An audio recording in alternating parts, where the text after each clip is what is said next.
বেড়াজালের অভিশপ্ত স্থানে আবারও অঘটন। অল্পের জন্য রক্ষা পেলেন ত্রিপুরার ওয়াগনার যাত্রীরা। লরির সঙ্গে সংঘর্ষ, যাত্রীবাহী ওয়াগনারের।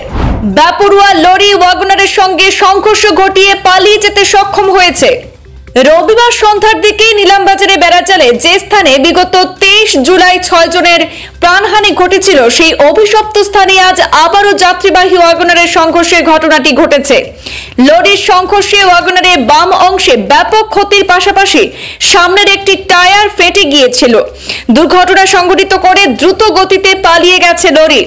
এলাকাবাসী ঘটনার আকস্মিকতা বুঝে ওঠার আগে বহিরাজ্যের বাহনে ধাক্কা মেরে পালিয়ে গা ঢাকা দিতে সক্ষম হয়েছে অজ্ঞাত লরিটি।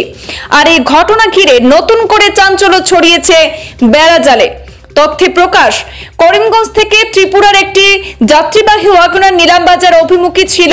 বেড়াজালের অভিশপ্ত স্থানে পৌঁছার পরে নিলামবাজার থেকে করিমগঞ্জগামী একটি লরির সঙ্গে সংঘর্ষ ঘটে। এতে ওয়াগনারের বাম পাশ ভেঙে চুরমার হয়ে যায় এবং সঙ্গে সঙ্গে একটি চাকাও ফেটে যায়। হাতে গোনা কয়েক ইঞ্চির ব্যবধানে প্রাণ রক্ষা হয়েছে চালকের, পাশের আসনের যাত্রী সহ পুরো বাহনের যাত্রীদের।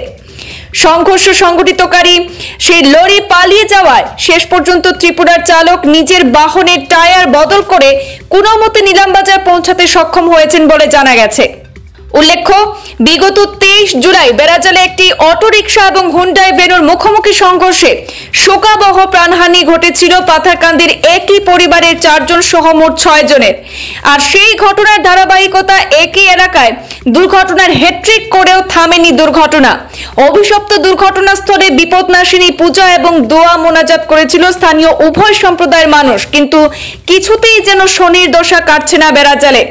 আজ আবারও সেই স্থানে লরির সংঘর্ষে ওয়াগনারের সেখানে একটি ব্যাপক ক্ষতি হয়েছে। অল্পের জন্য রক্ষা পেয়েছেন সেই ওয়াগনারের যাত্রীরা। রবিবার সন্ধ্যার দিকে নিলামবাজারে বেড়াজালে যে স্থানে বিগত 23 জুলাই 6 জনের প্রাণহানি ঘটেছিল, ঠিক সেই অভিশপ্ত স্থানে আজ আবারও যাত্রীবাহী ওয়াগনারের সংঘর্ষের ঘটনাটি ঘটেছে।